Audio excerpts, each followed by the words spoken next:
Poultry made easy मध्ये तुम्हा सर्वांचं पुन्हा एकदा स्वागत आहे।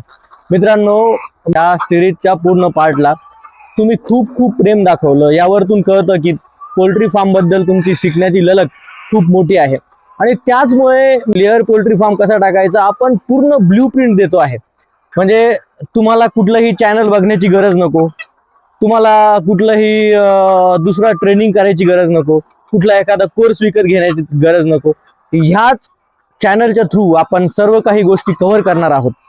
आणि मित्रांनो, आजचा व्हिडिओ ही त्याच सिरीजचा एक पार्ट आहे आणि आजचा व्हिडिओ तुम्हा सर्वांसाठी खूप महत्त्वाचा होणार आहे। जर तुम्ही नवीन लेअर पोल्ट्री फार्म टाकत असाल किंवा तुमचा जुना लेअर पोल्ट्री फार्म असेल, या दोघांही शेतकऱ्यांसाठी हा पार्ट खूप महत्त्वाचा आहे। तर पार्ट शेवटपर्यंत बघा आणि अजूनही तुम्ही आपलं चॅनल सबस्क्राईब नसेल केलं तर कृपया चॅनलला सबस्क्राईब करा। मित्रांनो, एक म्हण आहे, युद्धाच्या आधी सरावात जितका घाम गाळाल तेवढंच तुम्हाला मैदानात कमी रक्त सांडावं लागतं।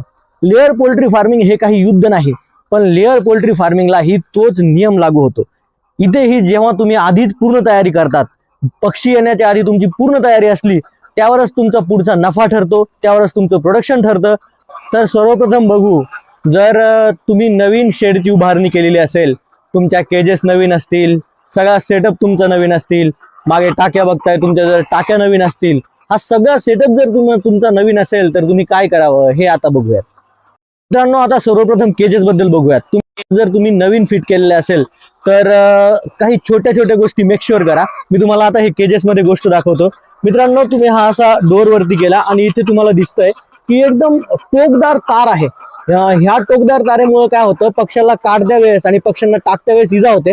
म्हणून मेक शुअर करा की असं काही नाहीये आणि त्यांनी हा जो पिळा आहे तारीचा तो व्यवस्थित मारलेला असावा। निप्पल बघतायत, हे जी वॉटर लाईन आहे आपली, वॉटर लाईनचे जे निप्पल दिसत आहेत, हे निप्पल पूर्ण थरोली चेक करा। सर्व निप्पल चेक करा, निप्पल मधून व्यवस्थित पाणी येत आहे का ते बघा। किंवा कारण ज्यावेळेस नवीन निप्पल असतात त्यावेळेस काय काय निप्पल मधून पाणी येत नाही, म्हणून ही एक गोष्ट मेक शुअर करा। आणि आता अजून एक महत्वाची गोष्ट, ज्यावेळेस तुमचे पक्षी येणार आहेत त्यावेळेस लाईट वगैरे तुम्ही प्रॉपर फिटिंग केली आहे का ते सगळं चेक करून घ्या। लाईटची एक वेळेस इंटेन्सिटी चेक करून घ्या, प्रकाश सगळीकडे सारखा पडतोय का, कारण लाईटवर सगळं काही डिपेंड असतं। ज्यावेळेस तुमचे पक्षी येतात तेव्हा त्यावेळेस तुम्हाला ज्यावेळेस त्यांना प्रोडक्शनवर आणायचं आहे त्यावेळेस लाईट सगळ्यात महत्त्वाचा असतो आणि लाईटची इंटेन्सिटी ही सगळ्यात महत्त्वाची असते। म्हणून प्रॉपर सगळीकडे सारखा उजेड पडतोय का, सारखा प्रकाश आहे का, याची इंटेन्सिटी एकदा प्रॉपर चेक करून घ्या। पक्षी नवीन येणार असतात, पक्षी स्ट्रेसमध्ये असतात, म्हणून बायोसिक्युरिटी खूप महत्त्वाची असते। कारण ज्यावेळेस पक्षी स्ट्रेसमध्ये असतात पक्ष्यांची इम्युनिटी कमी झालेली असते। म्हणून मेक शुअर करा की बाहेरच्या लोकांची ये जा शेडमध्ये कमी असेल किंवा मग नवीन शेड होतं, नवीन बांधकाम होतं, बाहेरून लोक बघायला येतात वगैरे, तेव्हा बायोसिक्युरिटीमध्ये कॉम्प्रोमाइज होऊ शकतं। म्हणून तीही गोष्ट टाळण्याचा प्रयत्न। जर एखाद्या फार्मरची एक्झिस्टिंग बॅच असेल, ती एक्झिस्टिंग बॅच गेली त्यानंतर दुसरी बॅच आणायची आहे, तर तेव्हा काय काय तयारी करायला पाहिजे ते बघूयात। हे मेक शुअर करा की ही जी खालची लिटर तुम्ही बघताय, ही लिटर पक्षी येण्याच्या आधी पूर्ण प्रॉपर बाहेर काढून घ्या। पक्षी येण्याच्या आधी कमीत कमी 15 दिवस आधी आपलं पूर्ण शेड साफ झालेलं पाहिजे, पूर्ण लिटर वगैरे बाहेर काढलेले आपण पाहिजे। पक्षी गेल्यानंतर पूर्ण शेड थरोली धुवून घ्या आणि जे जाळे वगैरे आपल्या शेडला लागलेले असतात ते जाळे काढून घ्या। प्रॉपर तुमच्या केजेसही पूर्ण व्यवस्थित साफ करून घ्या। या फीडरमध्ये ज्यावेळेस आपल्या फीडरमध्ये फोगर वगैरेचं पाणी येतं त्यावेळेस फंगस वगैरे तयार झालेला असतो, म्हणून हे जे फीडर वगैरे ते फीडर वगैरे पण एकदम व्यवस्थित स्वच्छ करून घ्या। शेड प्रॉपर धुवून घेतलं, त्यानंतर केजेस वगैरे साफ केल्या, फीडर साफ केलं तर आपलं पूर्ण काम संपलं असं नाही। मित्रांनो, प्रोटेक्शनसाठी आपल्याला शेड सॅनिटाईज ही करावं लागतं, कारण ज्यावेळेस तुमची पहिली बॅच जाते त्यामुळे बॅक्टेरियल लोड, व्हायरल लोड बराच शेडमध्ये असतो।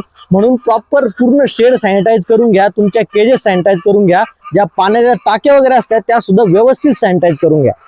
पक्षी येण्याच्या आधी ही जी निप्पल लाईन आहे, ही तुमची जी वॉटर लाईन आहे ती व्यवस्थित साफ करून घ्या। त्याच्यातून पाणी फ्लश करा आणि H2O2 म्हणजे हायड्रोजन परऑक्साईडनी व्यवस्थित तुम्ही हे फ्लश करून घ्या, व्यवस्थित धुवून घ्या। जर हायड्रोजन परऑक्साईडनी तुमची निप्पल लाईन कशी साफ करायची हे जर तुम्हाला माहिती नसेल, करता येत नसेल, तर त्याच्याबद्दल आपण एक डेडिकेटेड व्हिडिओ बनवणार आहोत। मित्रांनो, आता अजून एक महत्त्वाची गोष्ट, नवीन फार्मर आणि जुन्या फार्मर दोघांसाठीही पक्षी येण्याच्या आधी तुमचं फीड रेडी पाहिजे। म्हणजे पक्षी आल्या आल्या तुम्हाला पक्ष्यांना फीडिंग करता आलं पाहिजे आणि फीड मेक शुअर करा की तिथे रेअरिंगच्या फार्मवरती जे फीड चालू आहे कमीत कमी 4-5 दिवस पक्ष्यांना आल्यावरती तेच फीड खाऊ घातलं पाहिजे. मित्रांनो, अशा प्रकारे पक्षी येण्याच्या आधी आपल्याला जी मेन तयारी करावी लागते ते आपण ह्या व्हिडिओमध्ये सर्व काही बघितलेलं आहे. पुढच्या व्हिडिओमध्ये आपण बघणार आहोत की पक्षी शेडवर आल्यावर म्हणजे पक्षी आपल्याकडे आल्यावर पक्ष्यांना आपण कोणकोणते औषधं दिले पाहिजे, म्हणजे पक्षी स्ट्रेसमध्ये असतो त्याला आपण काय दिलं पाहिजे, पक्षी लवकरात लवकर सेटल कसा होईल, पाण्याचं आपण कसं नियोजन करायला पाहिजे, फीडचं आपण कसं नियोजन करायला पाहिजे, किती फीड द्यायला पाहिजे, किती पाणी द्यायला पाहिजे, या सगळ्या गोष्टी प्रॉपर बघणार आहोत. यामुळे पक्षी लवकर अंड्यास येण्यात मदत होईल आणि आपला प्रॉफिट लवकरात लवकर चालू होईल. तर तो व्हिडिओ मिस करू नका. मित्रांनो, व्हिडिओ आवडला असेल तर चॅनलला सबस्क्राईब करा, व्हिडिओला लाईक करा, शेअर करा आणि बेल आयकॉन दाबायला मात्र विसरू नका.